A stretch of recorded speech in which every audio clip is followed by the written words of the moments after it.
Hello, hello, my beauties and bees, and welcome to another installment of Cryptic Corner, where we explore the unexplained, the supernatural, the paranormal and hidden, the mysterious, the alien, the accursed, and the forbidden. I'm your host, Miss Bumblebee, and today we are looking at a mysterious figure from U.S. history, which is not something common we see here in Cryptic Corner. Let me know if I need to bump my volume up a little bit. It looks a little low. How's that? Is that better? We can fix that in post. Thank you so much. My Unfinished Journey 222, Hail Nero, Hive Sign, and the resets. And Ember's talking about the resets too. But Ember's more interested in the Zarahemla mythology from the Mormon tradition. Where is Zarahemla? Where is Zarahemla? Try this again. Face. Where is Zarahemla? You have to vote on the polls to find out. All right. Maybe we will find it. Now I'm peeking. Damn it. Everything in moderation. Now I'm not peeking. Right? Right now it should sound decent. Oh goodness, I can't catch a break. Good morning, Maya, though. Thank you for letting me know. And Tilting Windmill, good morning, good morning. So, as far as Cryptic Corner goes today, we are looking at a figure from U.S. history, or allegedly from U.S. history. This character's name is Valiant Thor. And there's a lot to unpack here. But instead of me just rambling on about it, as I tend to do if just given the free reign, I decided to go ahead and have, let's see, hopefully this one's the right one. Yeah, it looks like the right one. Oh, it's not showing up though. Hold on. It's got to be this one. See? Huh? Y'all tried to trick me, but I figured it out. Okay, so I decided to let the blue wind sort things out for us. Because if there's any color of wind that I trust, probably blue wind. Yeah. But they do a lot of UFO content, as you can see. You know, you got, oh look, it's Rogan himself. Yeah, Neil deGrasse Tyson. Oh look, it's Graham Hancock. Graham Hancock's 3 times on the screen here. Brian Cox talking about aliens and UFOs. You know, a favorite topic here in the Hive. We love to discuss extraterrestrial life, especially the prospect of intelligent extraterrestrial life. But they don't just stop there. I mean, look, we have here's some Bigfoot nonsense. Yeah, some Diatlov Pass. I butchered that. Got some Amelia Earhart disappearances and stuff, but they do cover our homie, our friend, our ally, the one and only Valiant Thor. So let's crack this open. March 16th, 1957. Let's roll. Oh, hold on. Got to make sure this isn't going to blow your eardrums out. Let me see. So let's do... On March 16th, 1957, at 8 a.m., advocates of her perspective argue that we might need all the cosmic warriors we can get.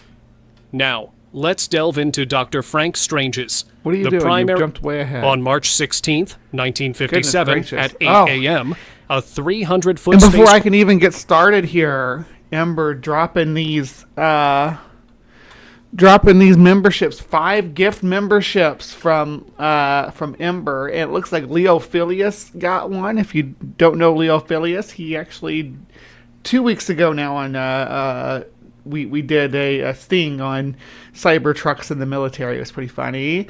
Alias Fake Name got one. Dr. Dino got one. Not that Dr. Dino, the cool one. Hellbound Hillbilly got one. Gary Priestley. Oh my gosh, I haven't heard that name in a coon's age. Good to see you, Gary. Good morning, good morning. Hey, Miss Non Sequitur. We're talking about Valiant Thor. I got 5 seconds in and it jumped all the way up to here, and now I gotta, yeah. Anyway, here we are. Let's go. Valiant Thor. Please, enjoy stomping across the screen with those big Bigfoot feet, or you can put the earth under the dome. You can, what else do we got? We got Mothman.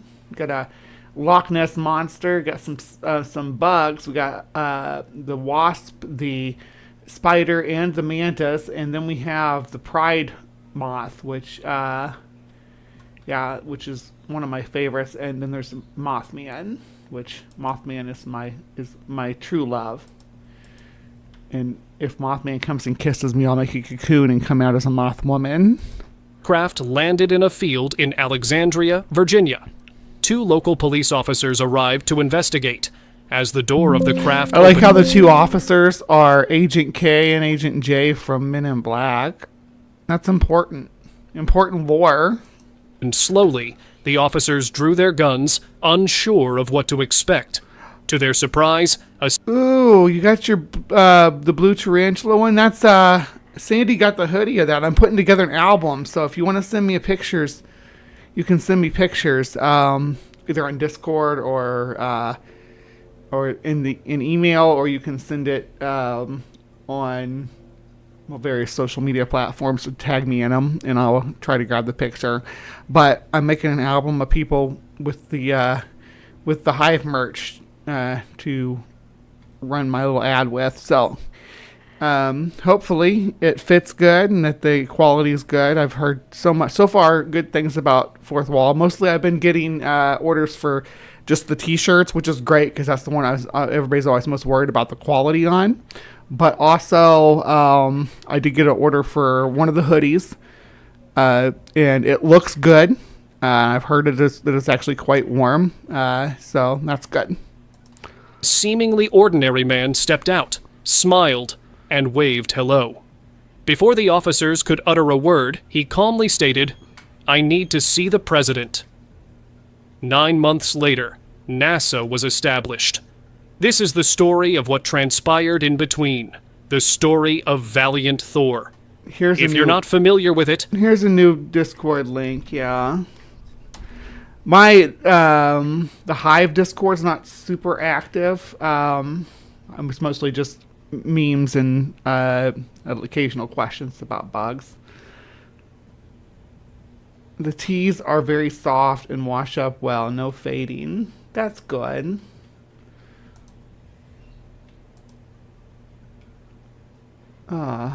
Now I'm distracted by stuff in my social media feed. Bree, get your shit together. You're in the middle of a show. But does Miss Lemon? I'm gonna check it. Okay. Just an invite to one of the streams. Buckle up for an incredible ride.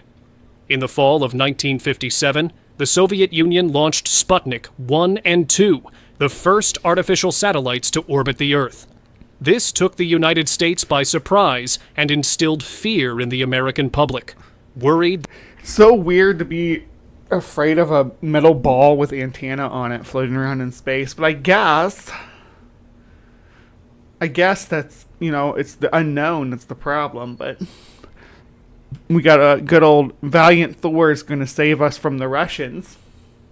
Where is he when we really need him? Because the Russians are controlling our government now. That the Soviets could launch an attack from space. The U.S. military felt embarrassed by their technological lag. In response, President Eisenhower demanded action. On January 31st, 1958, they had a von Braun up their sleeve, though. NASA did. Yeah, NASA's totally like aliens, not not German rocket scientists for sure. Yeah. United States attempted to launch the Vanguard satellite, but it exploded shortly after takeoff. The space race was not going well for the Americans. Eisenhower urged Congress to create an... So, speaking of space race and everything, next week, I do want to talk about on Bree's Bestiary, the Albert program. So that may be a little bit longer than my usual Bree's Bestiary because the Albert program is kind of near and dear to my heart. I know more about it than most people should. I know more about animals in space than most people should. But I think that it's an important... a lot of people talk about Ham, the chimp, but there were a lot of Alberts before Ham came along, so we'll discuss that next week on Bree's Bestiary. If I gotta remember to write it down to do it, but I've been putting it off, and I think now's as good a time as any to talk about shooting little monkeys into space. Agency to manage U.S. space efforts, leading to the formation of NASA in July 1958. While the Soviets initially dominated the space race, the U.S. quickly caught up and eventually surpassed them, thanks in part to NASA's innovations. Did they, though? Is it the moon thing? Is that what you're appealing to? Oh, the moon? Because I think the Soviets beat us at everything else. Right, first a satellite in space, first living thing in space, which is they put Laika in space, which is the dog. They put the first person in space, Yuri. What was his name? Not Yuri Geller. That's that. Hold on. I gotta look it up. It's gonna drive me crazy. I know his name, but it's slipping me. Yeah, Yuri Gagarin. Yeah.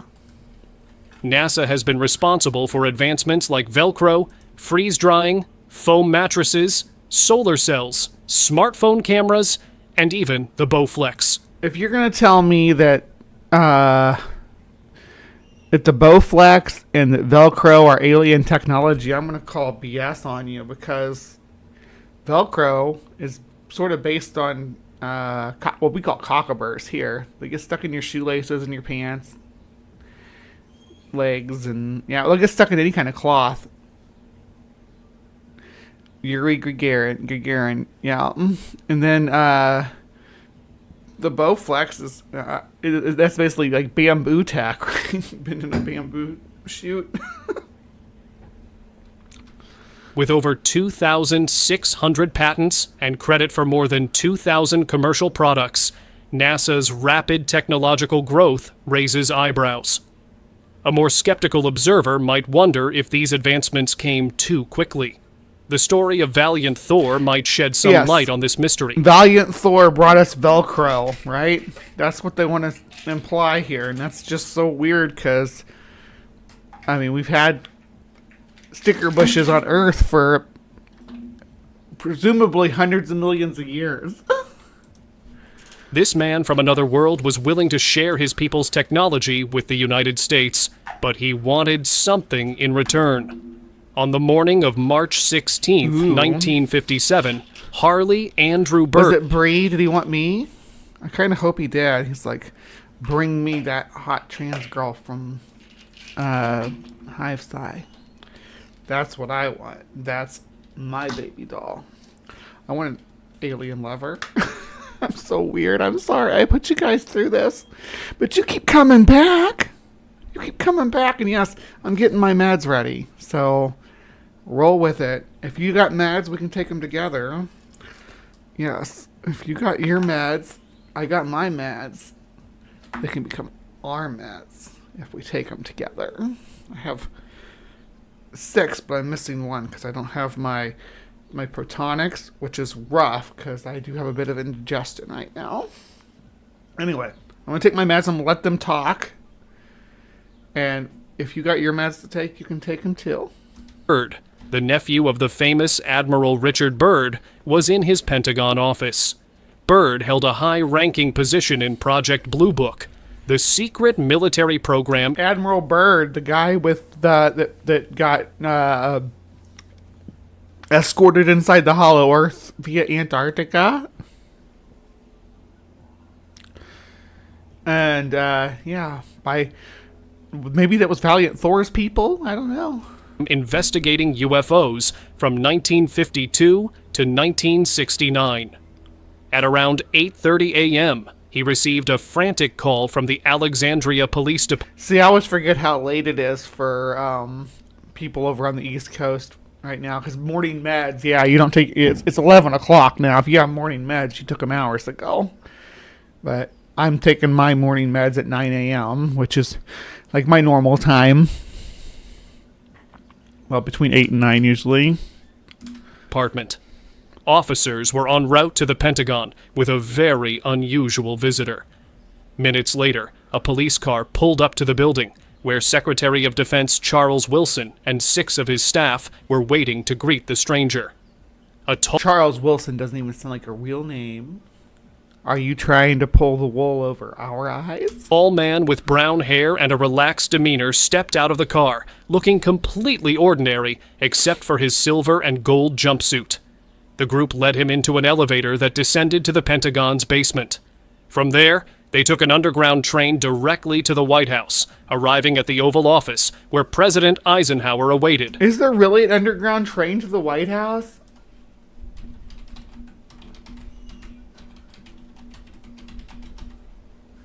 Underground train, White House. The White House tunnel system, but there's no train, is there? Yeah, Washington, D.C. secret subway system. Oh, goodness. The subway, So there's like a subway system. That's neat. I didn't know it go to the White House. I assumed that there was, between the Pentagon and various government buildings, because presumably there are super defended barracks and bunkers underneath the Pentagon, one would assume. "What's your name?" the president asked. "Valiant," he replied, or simply, Val. "Where do you come from?" Eisenhower inquired. "I come from the planet your Bible calls the morning and evening star, Venus," Val stated. Hell yeah, we were just in Venus just a couple weeks ago, remember? What was that? The Venus. I don't think we've cut it yet, though. So it'll be like the full... Yeah, it was the April 5th. So just a couple weeks ago. We were... Oh, no, we don't want to do that. We were... Here, I'm going to pull it up and drop it in the side chat.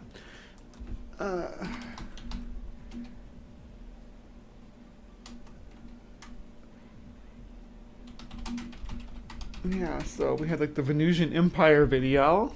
About maybe that's where Thor came requested from. Proof, but Val suggested they talk first. He explained that Earth had been quietly monitored for thousands of years, but after the invention of the atomic bomb, his people felt it necessary to intervene. Val was sent by the High Council, which represents a coalition of intelligent species across multiple planets. Wait, are you saying that I can get into the White House if I just show up in a silver jumpsuit? And say that High Council sent me to talk to the president? I have an idea.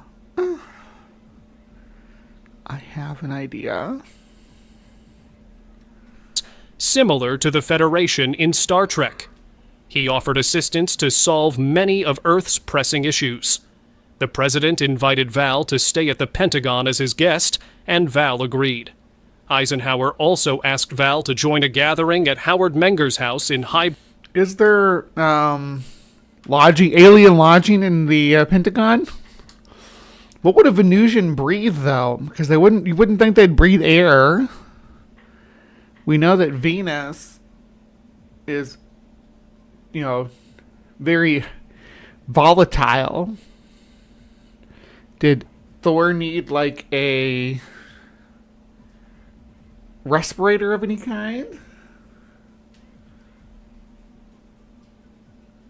Yeah, there's some... I would... Yes, Ember.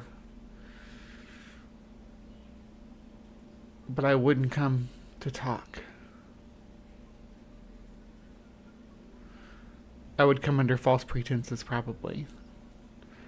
I would, yeah. Anyway, I probably shouldn't say anything more, but yeah, using the Valiant Thor method to get into the White House and get close to the most powerful person in the country.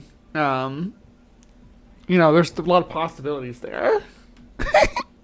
Bridge, New Jersey, where researchers and scientists discussed UFOs. Val consented and Fire in the requested to sky. bring his crew along. During this meeting, something unexpected occurred, documented by a young Air Force photographer named August Roberts, who captured images of Val and his crew. Val and his companions, Don, Jill, and Tanya, wore regular human clothes, while the military took a keen interest in Val's spacesuit, dubbed the Miracle Garment. Despite its size, it weighed only 6 ounces, including a pair of boots, and proved indestructible. Military personnel shot it, poured acid on it, and even attempted to drill through it with a diamond tip, but they couldn't leave a mark. At Howard Menger's house, I need to get some stuff that's made out of that. So I'm going to become a vigilante. Yeah, be completely bulletproof. Then, then my visit to the White House. Even though during the Trump administrations, the Mar-a-Lago becomes the president's quarters, but whatevs. Val presented ideas on how to end world hunger, cure diseases, and eliminate war. But he emphasized the need for all nuclear nations to disarm. Eisenhower, however, felt mankind wasn't ready for such radical changes. It was then I think the nuclear weapons were the radical changes, though. I mean, if you think about it, that's when things really started going south pretty fast. And not to say that things were great before that, but like death and destruction on a more genocidal scale. Val realized he couldn't accomplish his mission alone. He needed an ally on Earth who was open-minded enough to help sway world leaders. This person would work closely with Valiant Thor over the next 3 years, and his name was Dr. Frank Stranges. Dr. Frank Stranges was a prominent UFO researcher, author, and theologian, recognized for his academic achievements. He held PhDs in psychology, philosophy, and criminology, making him a respected figure in both scientific and spiritual circles. One day, he received an enthusiastic call. I don't know if you can be in both. I mean, you can, but this is AI. I can look at this Phantom of the Opera faces these people have. But anyway, being respected in scientific and spiritual circles, usually one group or the other is going to have a problem with your involvement in the other. I mean, it's not saying it's impossible, but yeah, like Doctor Strange's, and this is his multiverse of madness. Call from August Roberts, the photographer from the High Bridge gathering. August had taken intriguing photos of aliens and was uncertain about what to do with them. Intrigued by the potential implications... Oh, is that why their faces are all jacked up? Because they're aliens. Frank was eager to see the images. After examining them, he began incorporating the photos into his lectures, captivating audiences with their extraordinary content. Let's see Following them. a talk in Washington, D.C. Let's see them. Frank spent time signing copies of his books and engaging with attendees. During this event, a woman named Nancy Warren approached him, holding up her Pentagon ID card. She quietly offered him an extraordinary opportunity, a chance to meet the man in the photos. Frank, filled with excitement, eagerly accepted. The next morning, Frank arrived at the Pentagon and was escorted to... Done messed up now, Frank. Do not let them take you to a second location. Val's quarters. As the door opened, Val greeted him with a warm smile and extended his hand, saying, "Hello, Frank." It quickly became clear that Val was well informed about Frank's life and work. They engaged in a conversation, and Val expressed his need for Frank's help. When Frank questioned why he had been chosen for such an important task, Frank is just super special like that. And, nobody's going to be able to confirm, or like anybody from the Pentagon who denied Frank's story here, the denial is proof that it's true, right? That's the way these kind of things work. Like the CIA says it's not true. It must be true. Val explained that Frank possessed an open mind, communicated with many people, and was a minister of the gospel of Jesus Christ. This revelation led to a deeper discussion about Frank's beliefs. He had long held the view that Jesus and angels might actually be extraterrestrials, and that the Bible contained references to UFOs. Val's mission aligned with these ideas, to save mankind and help humanity return to God. I also am here to save mankind. I didn't know if you guys knew that or not, so if everybody gives me $5, I'll probably save mankind from the meteor. Yeah. I won't explain any further. I don't want to cause a panic, but everybody just gives me $5. I mean, everybody in the U.S., give me $5. You can give me $5 if you're from another country, too, and I will save humanity. Yes, Venusian Christians. Venusian Christians. Val asked Frank to assist in spreading this message. In return, he promised to share the wonders of the universe with humanity. Oh my God, that would be so terrible if like aliens showed up from Venus and you're like, oh, what is your message for the people of Earth? And they're like, have you heard the good word about Jesus Christ? I'd be like, oh. Although their meeting was brief, Val shared a wealth of information. He confirmed the existence of intelligent life on many planets and stated that the universe held more solar systems than humans could comprehend. With this knowledge, Val's mission officially commenced. As the years progressed, Val confided in Frank about various extraterrestrial activities occurring on Earth. One startling revelation was about communication devices hidden in homes worldwide, including locations like... I wouldn't keep that much, though. I don't see any reason that anybody needs more than $500,000 to live comfortably on for the rest of their life. I wouldn't keep $40 billion. There's a lot of things I would fix, though. A lot of things. I could end world hunger. Reno, San Diego, Los Angeles, and Geneva. These devices were holographic communicators, allowing users to interact with others as if they were in the same physical space. Frank witnessed one of these devices in action and was astonished by its capabilities, which facilitated communication between Earth bases, ships, and Val's home-based ship orbiting the planet. Despite the promise of collaboration, Val's efforts with President Eisenhower faced significant challenges. Although How come we don't have the hologram technology now? I mean, we do have hologram technology, but it's not that advanced. Val managed to persuade the president to consider a United Nations meeting to facilitate Earth's entry into the intergalactic community. These initiatives were consistently thwarted. Each time progress was made, the CIA or Department of Defense intervened, fearing that widespread acceptance of Val's message would undermine America's military dominance. Their influence I wish our military dominance had been freaking nixed. We don't need it. I mean, it's bloated. I shouldn't say we don't need it. I don't know if we need it or not. I'm not going to make commentary on hypothetical global, tensions and things if we had allowed aliens to participate in our society. But I'm going to assume that the geopolitical frontier and everything involved on Earth would look very different if that had been the case. Repeatedly shut down Eisenhower's attempts. In his farewell address in 1961, a year after Val's mission concluded, Eisenhower alluded to these tensions.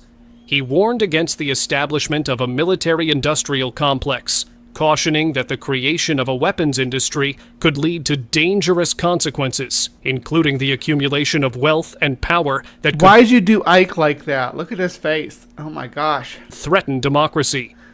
Eisenhower, a war hero and former Supreme Commander of Allied forces in World War II, recognized the perils of allowing war and weapons to become a profitable enterprise. His colleagues, including General MacArthur, dismissed these concerns as unfounded, especially with the Soviet Union's rising power. However, Eisenhower remained steadfast in his belief that military interests should not dominate national policy. Val's 3-year mission came to a close in 1960, and while it didn't achieve the intended success, it was not the last time humanity... But you could trick maybe a really dumb president. You could trick into believing you're an alien. And then get invited to the White House or to where, whatever secret lodge they have, whether it's the White House or in Florida or New York or whatever. Right? Thank you for plugging my merch, PC. Love you. Humanity would hear from Valiant Thor. Even though his relationship with Val brought positive changes to Frank Strange's life, it was not without danger. After delivering a lecture in Germany, Frank experienced a near-fatal incident when his food was poisoned. Just when he thought he wouldn't survive, Val appeared with the antidote and delivered a chilling warning. Watch your back. This was a stark reminder of the risks that accompanied his knowledge. You don't mess with Thor. You mess with Thor, you get the hammer. Of extraterrestrial matters. A few years later, while on his way to meet Val, Frank was violently ambushed. He was forcibly shoved into the back of a car and taken out to the desert, where he was nearly beaten to death. Just when it seemed all hope was lost, Val and Dawn arrived, saving him from certain doom. On his honeymoon, Frank faced another... Frank's got that main character complex down pat, right? ...harrowing situation. A mysterious black car aggressively ran him and his wife off the road, resulting in serious injuries that broke his neck and hips. He was hospitalized, teetering on the brink of death, when Val appeared once again. With a simple gesture, Val healed him instantly, allowing Frank to walk out of the hospital that very day, fully restored. The most significant event in Frank's life occurred in June 1968, when Val summoned him to San Diego for something special. Can Val summon me to San Diego? I need a vacation. San Diego looks lovely. Lovely. I have a friend in San Diego. At least last time I checked, they're still in San Diego. Upon arriving, Val picked Frank up at the airport, and they drove southward into Mexico. They finally stopped in a small town. Okay, when you drive southward from San Diego, you're going to Tijuana. Did Valiant Thor take Frank to Tijuana? Did they go to a donkey show? Called San Felipe. After parking behind a restaurant, they walked along a rocky path leading to the beach. It was then that Frank's eyes widened in awe. Hovering just above the water was a massive 300-foot-long, 21-foot-tall silver saucer. Val pointed at the spacecraft and asked, "Want to see?" The interior of the spaceship was astonishing. Rather than a cold, scientific environment, it resembled a luxurious resort. That's quite a drive. I just checked because I was kind of curious of how far down the Baja San Felipe was. It's a pretty good drive. I mean, here's San Diego. There's San Felipe. So if we do directions from San Diego and see how long he was in the car with... Yeah, it's like a 4.5 hour drive, so It's not nearly as long as I thought it was going to be. Takes you out to Mexicali first. Okay. Library, gym, dining hall, and media rooms. After receiving a comprehensive tour, Frank was shown to his room. He described the floor as feeling like a thick cloud, molding to the shape of his foot with each step. There were no corners or right angles. The design felt organic and harmonious. That night, Frank experienced some of the most restful sleep. See, that's like the opposite of SpongeBob's house, which is round on the outside, but you go inside and it's all corners. He had ever known. The next morning, Val took Frank back to the San Diego airport, but the experience left a lasting impression on him. As the years rolled on, Frank began to incorporate these extraordinary experiences into his lectures, fervently attempting to share Val's message with the world. In 1967, he published Stranger at the Pentagon, a book detailing his time with Val. This work included numerous photographs of Val, flying saucers, and a plethora of strange phenomena. Frank broke down the advanced technology he had encountered, discussing types of propulsion. Actually, hold on, I want to look at that. Frank broke down the advanced technology he had encountered. Okay, here we go. Yes! You guys know I love maps and stuff like this. So, let's have a look. Master's quarters is huge. Takes up more than a quarter of the spaceship. And there's a library. The library is smaller than the bedroom, but maybe everything's on like, I don't know, laser disc or something. I don't know. Lounge. Officers' quarters. The officers have less combined space than the master's quarters all in one. Rest area. Laboratory. There's an auditorium, which is about the same size as the master bedroom. And the control room's in the middle, and there's a power plant off the control room. Oh, let's see. It shows this with 3 levels: workshop, second level, top. So this is not even the whole picture. There's more layers. It's like an onion. It's like an ogre. Discussing types of propulsion, anti-gravity systems, and more. He even included a diagram of the spaceship itself.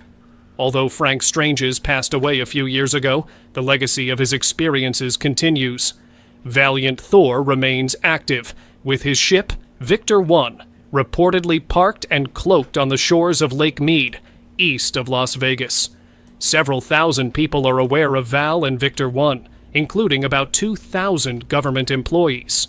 A few scientists have even been on board, and the book ends with a message from Val. In short, he says we should be kind to one another, be open-minded, and spend more time in the service of others. Treat people as you'd like to be treated. Val is describing Who decided to name the ship Victor? Did Val name it Victor? Victor the Venusian?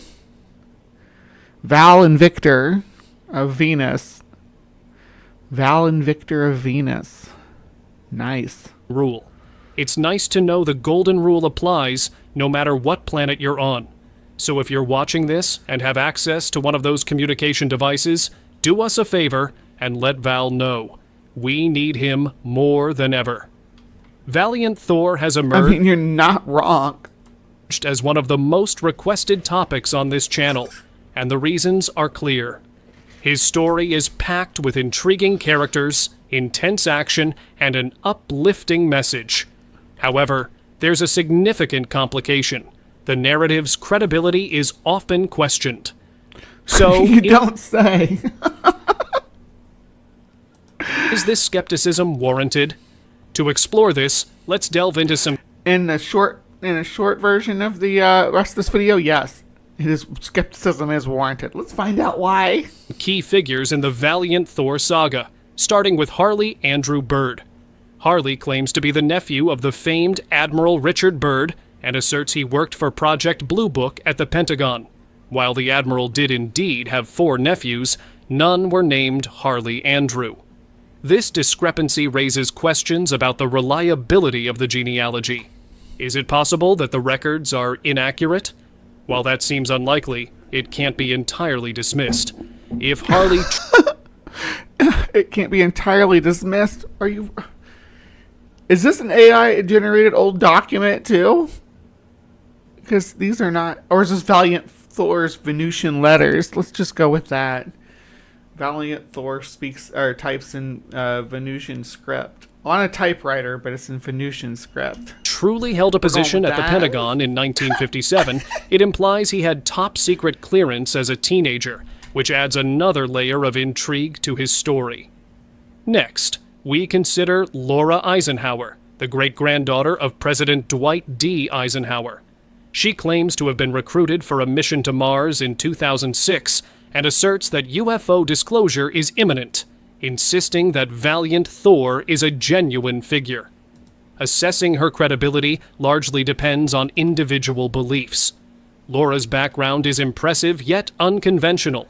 I don't think having a president as one of your ancestors is that impressive. I don't think that we should get credit for things that our ancestors did. Maybe that's just me. I mean, maybe that's because my mom's side of the family are Fords, like related to the Ford Motor Company family, distantly, but still, I don't want to take responsibility for Henry Ford. Then I'd be like saying, hey, you know how you all have to work 40 hours a week, 5 days a week? Yeah, sorry, that's my fault. I'm not doing it. Nope. Plus, he was like a Nazi. And I say this for myself personally because I know we have a brilliant scientist in our community that's a Van der Graaf, and that's a legacy of scientific ingenuity. But this is a little bit different considering that this person is just the descendant of a president. Like, so? Identifies as an intuitive astrologist, global alchemist, cosmic mythologist, guardian of the organic ascension timeline, and opener of natural stargates. That's quite a resume. If her assertions about impending danger hold any truth, advocates of her perspective argue that we might need all the... Sure, you're brilliant. So I'm to believe that someone named Doctor Strange met someone named Thor and they visited a magical location together. Why does this sound familiar? Or they got together to talk about Loki. Cosmic warriors we can get. Now, let's delve into Dr. Frank Strange's, the primary source of the Valiant Thor narrative. The core of the Valiant Thor story is found in Strange's 1967 book, Stranger at the Pentagon. Interestingly, Val's arrival is said to have occurred a decade earlier. During those intervening years, Frank published multiple other works on UFOs and produced documentaries. Yet there is no mention of Valiant Thor until 1967. Some might suggest that Frank was simply biding his time to share this particular story. But this leads us to scrutinize the credibility of the messenger. Strange's claim to hold 3 PhDs from 2 institutions. However, one of those colleges is non-existent, and the other does not offer any PhD programs. He also stated he was the deputy... Bro is just calling himself doctor. That's lovely. Director of the California State Marshal Association, a position that appears not to have existed either. These inconsistencies prompt skepticism regarding his credentials. Do they now? Do they prompt skepticism regarding his credentials, being the fact that he doesn't have any? Is that, I mean, oh my gosh, is that a big shocker? Thank you so much, my unfinished sock. Don't take credit for what you didn't do. Exactly. Additionally, the narrative in Stranger at the Pentagon closely mirrors the plot of the classic sci-fi film The Day the Earth Stood Still, which also involves an alien visitor promoting peace and warning against the dangers of nuclear weapons.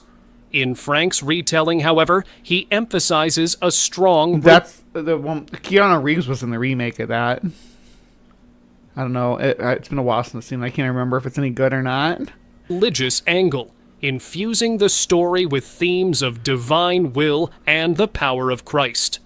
Given that he was a preacher and Christian evangelist, this blending of extraterrestrial and spiritual themes aligns with his background.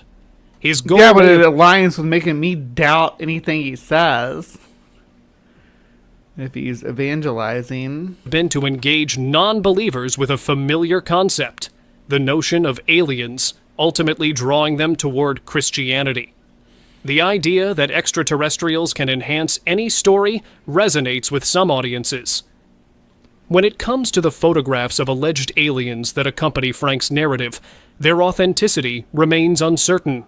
These images could depict an alien delegation advising the President of the United States, or might simply show people at a casual backyard It looked like AIs to me. Oh, maybe you're talking about a different picture. gathering. To date, no one has come forward to identify anyone in the photos, leaving their provenance in limbo. Thus, while they cannot be definitively debunked, they also lack solid verification. The entire story of Valiant Thor is certainly outlandish. Yet The Doctor Strange from the MCU actually has credentials. He's a surgeon, though, so that's what his doctorate's in. it's worth noting that Frank Strange's maintained consistency in his accounts throughout the 40 years he spent lecturing on the subject. Following his passing, numerous individuals have surfaced claiming connections to Valiant Thor, or even asserting that they are him. In fact, Val has even acquired an author page on Amazon, furthering the mythology. What if I'm Valiant Thor? Right? They'd never suspect me. Just put that in your pipe and smoke it. By publishing his own books. This persistent interest in the Valiant Thor story, along with its mix of credible, questionable, and outright fantastical elements. You've given me nothing credible. What are you talking about? It's all incredible and falsifiable and debunked. Keeps the narrative alive. Valiant Thor's story resonates with many people because it combines elements of science fiction and the possibility of life beyond Earth. The idea that an extraterrestrial being could engage with high-level officials. Yeah, I don't think Venus is it, though. That's my thing. Like, Venus? No. Venus is not. And share advanced technology sparks curiosity and wonder. It encourages us to ponder our existence and the vastness of the universe, raising the question of whether we are truly alone. At its core, Val's journey is not just about advanced technology, but also about a message of morality and responsibility. He emphasizes kindness and service, values that feel particularly relevant today. In a world often marked by division and conflict, these principles can serve as a guiding light. Val's insight. I always say that which moon is this? Shoot, it's looks like it was like petting its getting its cat's belly, though, and that's what happened. Challenge us to look past our differences and work toward a common good, reminding us of the potential for humanity to unite for something greater than ourselves. I'm just going to change my first name to Doctor, and then people will just assume. I wonder if Doctor Strange's doctorate is a Kent Hovind style doctorate. Yeah, like from a trailer in a desert. The skepticism surrounding Val's story is Thank you, Robert. Yes, Europa. Yeah, Europa was getting its cat's belly, and yeah, well, we know what happens there. Understandable. Yet it reflects a broader cultural fascination with UFOs and the possibility of extraterrestrial life. For centuries, humans have shared tales of encounters with beings from other worlds, whether in ancient texts or modern media. This ongoing interest highlights our deep-seated desire to explore the unknown and seek connections beyond our planet. Films, books, and documentaries continue to ignite our imagination, leading many to consider the idea that we are not alone. Frank Strange's account fits into a larger genre of UFO literature, where numerous authors have claimed encounters with extraterrestrial beings, often sharing messages advocating for peace and cooperation among humans. This theme... That's just not in human nature, though. awful, divisive creatures who are constantly at conflict with each other. So we are no way, shape, or form ready for an actual other, to appear on the scene. Now, an other might bring us together as a species, but we're not going to be kind to that other. Unless that other dominates us, which is a whole nother can of worms in itself. Resonates deeply in today's world, which faces significant challenges, including conflict, poverty, and environmental issues. The narrative surrounding Valiant Thor serves as a reflection of our collective hopes and fears for a better future. The community of UFO enthusiasts and researchers is diverse, with individuals sharing experiences and insights in a quest to understand these phenomena. Some advocate for an open-minded approach, while others emphasize the need for skepticism and critical thinking. This ongoing dialogue is vital in advancing our understanding of potential extraterrestrial interactions and what they might mean for humanity. So thanks for watching this video. Yeah. And so let's we still have a few more minutes left, and I wanted to go ahead and look at Valiant Thor's author page here on Amazon. All right, here is Valiant Thor. About the author.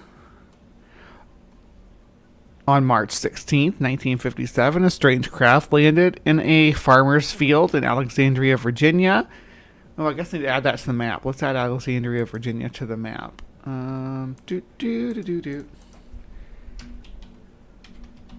Alexandria, Virginia. As if the East Coast wasn't cluttered enough with my markers. We're going to add another one. Look at this. Look at the East Coast. Look how cluttered it is compared to the rest of the globe.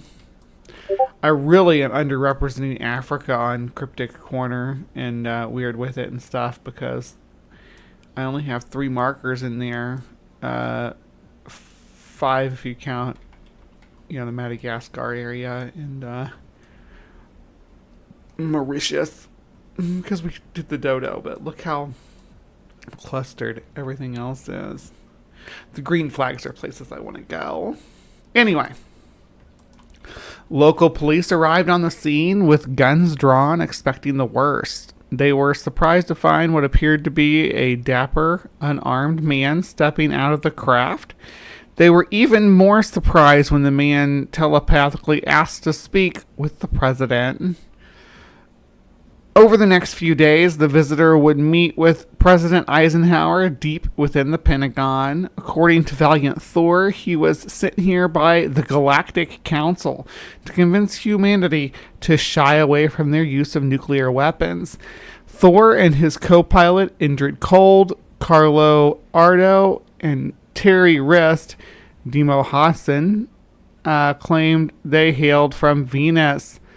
Indrid Cold is from the Mothman stuff, too. These Venusians were humanoid in appearance and were photographed at Gary Barker's UFO convention at Howard Minger's farm in 1958. Thor convinced President Eisenhower to create a council against the use of nuclear weapons. However, the committee was repeatedly blocked by members of the CIA and DOD. Thor decided to switch gears and enlist the help of Barker in making contacts with humans in all spheres of life by building relationships with certain influential people and promoting those relationships through Barker and other publishers. Thor was finally able to stop the wanton nuclear testing. Alright, so that's his biography about the author, if you can call him an author. Let's look at his books, though. Most of these aren't by Valiant Thor. Those are... Where's his... all books? There we go.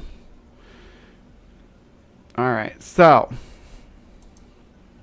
we got Outwitting Tomorrow, The Secret for Living from the Great Pyramid.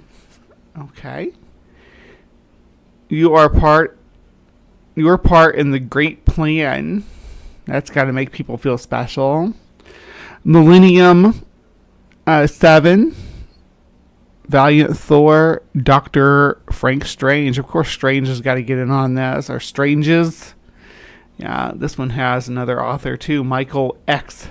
Barton. Is that X for Xavier? Xander?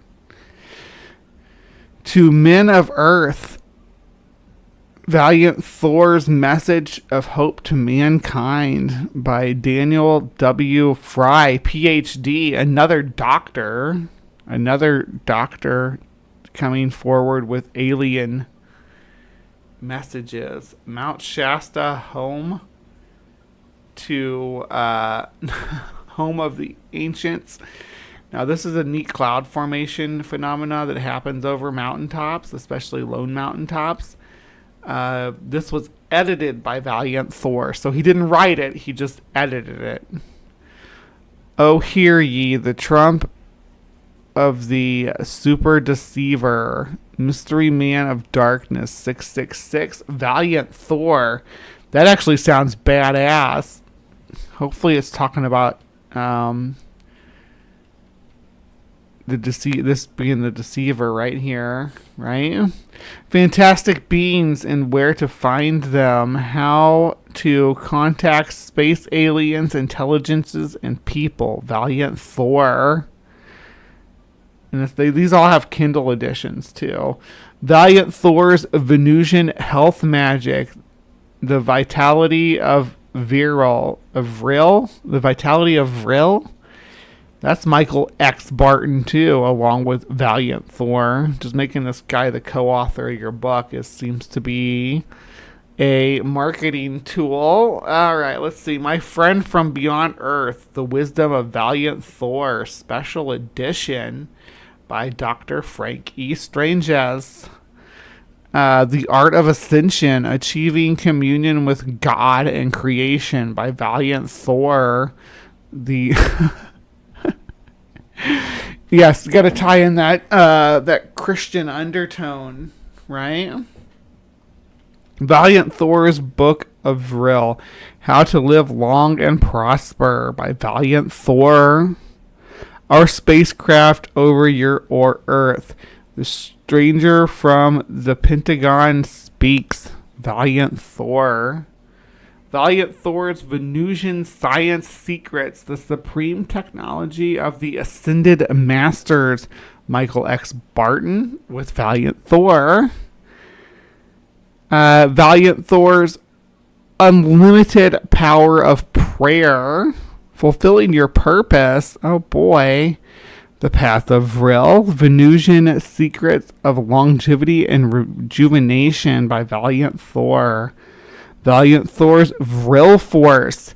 The Vril Force sounds like a superhero team. I want to be on the Vril Force. Valiant Thor's JFK Assassination Reader, featuring the Torbit document. So Valiant Thor knows who killed JFK. Do you? Ask Valiant Thor. There was a ton of badass alternative LSD fed theories back in the day. It's only gotten more profitable. Yeah. The Psychology of Vril, Valiant Thor's Book of Relationships, Love, Health, and Success Through Interplanetary Awareness. He's got a dating book. Valiant Thor, you dirty dog. Sips of Truth, Decoding the Dead Sea Scrolls and Other Biblical Mysteries by Valiant Thor. Valiant Thor is really into Jesus. Vril sounds like what now? Something you might buy at the same place you buy Shinola. Ask your doctor if Vril is right for you. Sounds like a depression medication. The Romance of Vril, Science of Ascension, The Impending Golden Age, The God-Men. Oh my gosh, these are getting way out there. Vril, The Key to Vital Energy. It's got a beautiful butterfly on the cover. How many books does this guy have? And apparently he just wrote them all. Look at this. It just goes on and on and on. So Valiant Thor is apparently a prolific author. How many books does it list? It should say at the top here how many there are altogether. 106 titles accredited to Valiant Thor. Yeah. So, I mean, that was the brought to us by the Blue Wind. I'm actually going to subscribe to this channel because I didn't hate the presentation. And it looks like they unpack a lot of woo that we might be into here in the Hive. But that's going to wrap up our segment on Mr. Valiant Thor. What do you think? Do you think this was a grift? Do you think it was a real person? Do you think that there was an alien that visited the Pentagon? Do you think that Dr. Strange's, who's not a doctor at all, made all this shit up to get publicity and publish books? You tell me in the comments down below. Please remember to be kind, take care, and we will see you next time.